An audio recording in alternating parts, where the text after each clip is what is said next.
Factors की हमने first property study की थी कि 1 हमेशा हर एक नंबर का फैक्टर होता है। प्रॉपर्टी स्टडी की थी हमने कि 1 and number itself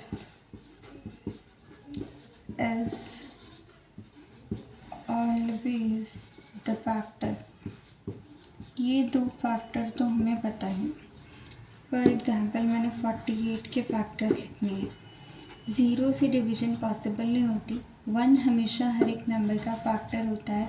दूसरा 48 नंबर भी इसका फैक्टर होगा फ्रॉम द प्रॉपर्टी। बाकी के जो फैक्टर्स हैं वो क्या होंगे, वो कितने होंगे, वो अब हम सीखेंगे। नेक्स्ट प्रॉपर्टी हमने स्टडी करी थी फैक्टर्स की कि फैक्टर्स जो है फाइनाइट होते हैं। फैक्टर्स क्या होते हैं? फाइनाइट इन नंबर। मतलब क्या, आप उसको काउंट कर सकते हो। तो 48 के जब फैक्टर्स लिखने हैं तो इट इज़ क्वाइट ऑब्वियस कि मैं उस फैक्टर्स को काउंट कर सकती हूँ। अब वो वे क्या है जिससे मुझे पता चलेगा कि 48 के कितने फैक्टर्स निकलेंगे। अब यहाँ पे हम एक कॉन्सेप्ट डिस्कस करेंगे prime numbers and composite numbers का।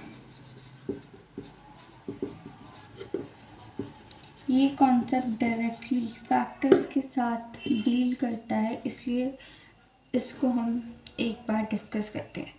प्राइम नंबर ऐसे नंबर होते हैं जिनके सिर्फ 2 ही फैक्टर्स आते हैं। 2 फैक्टर्स ही होते हैं, ओनली 2 फैक्टर्स। कौन कौन से? एक 1, दूसरा नंबर इटसेल्फ। कंपोजिट नंबर कैसे नंबर्स होते हैं जिनके मोर देन 2 फैक्टर्स हों, राइट, उनको कंपोजिट नंबर बोलते हैं। अब हमारा टॉपिक क्या था? फैक्टर्स फाइंड करने। अब अगर आपके पास कोई भी प्राइम नंबर दे दे, राइट, प्राइम नंबर दिया हो, जैसे आपको 2 के फैक्टर्स निकाल रहे हैं, 3 के, 5 के, 7 के, 11 के, राइट, तो सिंपल करना क्या है, हमें पता है इनके सिर्फ 2 ही फैक्टर्स आते हैं, एक 1, दूसरा द नंबर इटसेल्फ। तो प्राइम नंबर जब भी दिया उनके फैक्टर्स निकालने तो बहुत ही ईजी है। उनके फैक्टर्स तो निकालने बहुत ही ईजी हैं, इट्स वेरी ईजी। आपको जब भी प्राइम नंबर दिया है आपने क्या करना है, एक 1 फैक्टर लिखना है, एक द नंबर इटसेल्फ। इसके फैक्टर्स क्या होंगे? 1 and 2। 3 के फैक्टर्स क्या होंगे? 1 and 3। 5 के फैक्टर्स क्या होंगे? 5 and 1। 7 के फैक्टर्स क्या होंगे? 1 and 7। 11 के फैक्टर्स क्या होंगे? एक 1, दूसरा 11।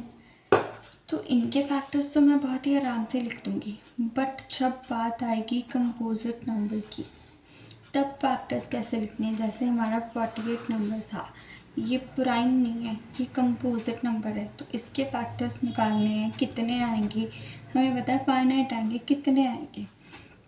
दूसरी चीज़ हमें पता है कि हर एक कंपोजिट नंबर को हम as a product of prime numbers express कर सकते हैं।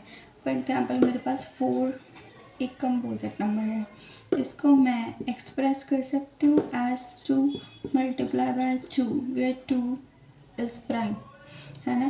तो यहाँ से हम कह सकते हैं ना कि हर कंपोजिट नंबर जो होते हैं are expressed as product of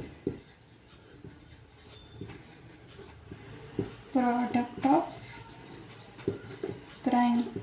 ऐसा हम कहते हैं कि हर एक कंपोजिट नंबर को एक्सप्रेस कर सकते हैं प्राइम। जैसे 6 है एक कंपोजिट नंबर, 6 को भी एक्सप्रेस कर सकते हैं as a product of it prime. 2 and 3 are prime.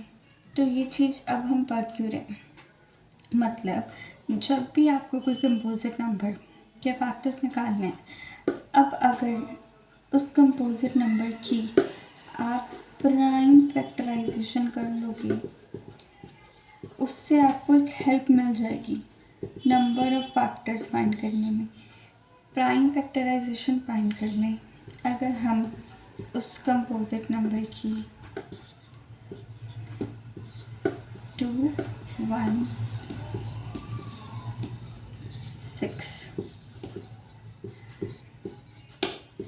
1, तो ये मैंने क्या किया, 48 की प्राइम फैक्टराइजेशन फाइंड की, which is 2 raised to the power 1 2 3 4 multiply by 3 raised to the power 1। इस चीज़ से मेरे को फ़ायदा क्या होगा, मेरे को जो नंबर्स फाइंड करने हैं ना कि कितने फैक्टर्स है वो मिल जाएंगे। तो फिर जो नंबर ऑफ फैक्टर्स आएंगे वो क्या होंगे, जितनी पावर्स हैं उनमें 1 ऐड करो और उनको आपस में मल्टीप्लाई कर दो। इससे आपको क्या मिल जाएगा, number of factors 5 multiply by 2 is equals to 10। तो जो हमारे नंबर ऑफ फैक्टर्स आने वाले थे वो क्या आएंगे, 10। तो 48 के फैक्टर्स, टोटल फैक्टर्स कितने होंगे, 10 होंगे। अब वो 10 फैक्टर्स जो हैं वो मेरे को लिखने हैं, 48 के 10 फैक्टर्स मेरे को लिखने हैं। एक फैक्टर है 1, एक फैक्टर है 48, इसके बाहर कोई फैक्टर नहीं जाता, last factor the number itself वही होता है। मतलब बाकी के 10 में से 2 फैक्टर्स तो मुझे ऑलरेडी मिल चुके हैं, बाकी के फैक्टर्स कितने बचे, 8 बचे। मतलब 1 2 3 4 5 6 7 एंड 8, 1 और 48 के बीच में 8 स्पेसेस और बाकी हैं जिनको हमें फिल करना है विद दी फैक्टर्स। तो अब क्या करना है, 1 के बाद कौन सा टेबल आता है, 2 का टेबल। 2 के टेबल पे 48 कहाँ पे आता है, 24 पे, तो वो वाला नंबर हम यहाँ पे लास्ट पे लिखेंगे। उसके बाद 3 के टेबल पे चेक करो, 3 के टेबल पे 48 आता है, यस आता है, कहाँ पे आता है 1 6 16 पे। 4 के टेबल पे कहाँ पे आता है, 4 के टेबल पे आता है 12 पे। 5 पे नहीं आता तो हम वो फैक्टर नहीं लिखेंगे। 6 के टेबल पे आता है, यस 6 8 या 48। तो ये हमारे पूरे 10 फैक्टर्स आ गए। अब जब भी मुझे फैक्टर्स फाइंड करने हैं, मैं फैक्टर्स की प्रॉपर्टीज़ को हमेशा अपने माइंड में रखूँगी to find the factors of any number. Property क्या है, वो ये दोनों प्रॉपर्टीज़ हैं। फॉर एग्जांपल मैंने 98 के फैक्टर्स लिखने, तो मुझे पता है कि 1 हमेशा 98 का फैक्टर होगा and number itself is the factor. दूसरा क्या है, फैक्टर्स हमेशा फाइनाइट होते हैं, मतलब आप उनको काउंट कर सकते हो। काउंट करने का वे हमने क्या सीखा था कि उसकी प्राइम फैक्टराइजेशन करो। 98 की प्राइम फैक्टराइजेशन करेंगे, 2 4 9 7 7 जा, सो यहाँ से 98 की प्राइम फैक्टराइजेशन आ गई, 2 raised to the power 1 7 raised to the power 2। So number of factors कितने आएंगे, नंबर ऑफ फैक्टर्स कितने आएंगे, जितनी पावर है उसमें 1 ऐड करके मल्टीप्लाई करेंगे। 2 multiply by 3 is equal to 6। Total number of factors कितने आएंगे, 6। 2 ऑलरेडी लिख लिया, मतलब 4 स्पेसेस फैक्टर्स की खाली हैं, वो हमने फिल करनी है। वो कैसे फिल करनी है, 1 के बाद आप चेक करेंगे टेबल ऑफ 2। 2 के टेबल पे कहाँ पे आता है 98, कहाँ पे आता है 2 के टेबल पे 49 पे। 3 के टेबल पे 98 नहीं आता, 4 पे भी नहीं आता, 5 पे भी नहीं आता, 6 पे भी नहीं आता, 7 के टेबल पे आता है। 7 के टेबल पे कहाँ पे आता है, 14 पे आता है। तो ये हमारे टोटल नंबर ऑफ फैक्टर्स हो गए। So very simple thing what you have to do is, किसी भी नंबर के फैक्टर्स लिखने, एक 1 फैक्टर लिख लो, एक तो नंबर इटसेल्फ वो लास्ट फैक्टर होता है। उसके बाद स्पेसेस कितनी आएंगी बीच में, वो कहाँ से फाइंड होंगी, with the help of prime factorization. फिर आप स्पेसेस डाल लोगे, फिर with the help of tables आप लिखते जाओ। 2 के टेबल पे कहाँ पे आता है, जहाँ पे आता है वो नंबर एट द लास्ट, फिर जिस टेबल पे नेक्स्ट चेकिंग हो रही है अगर वहाँ पे आता है तो ठीक है, वरना नेक्स्ट टेबल चेकआउट करोगे, फिर ऐसे ऐसे करते जाओगे, आपकी स्पेसेस अपने आप फिल आउट होती जाएंगी। So this is the way to find the factors of any number.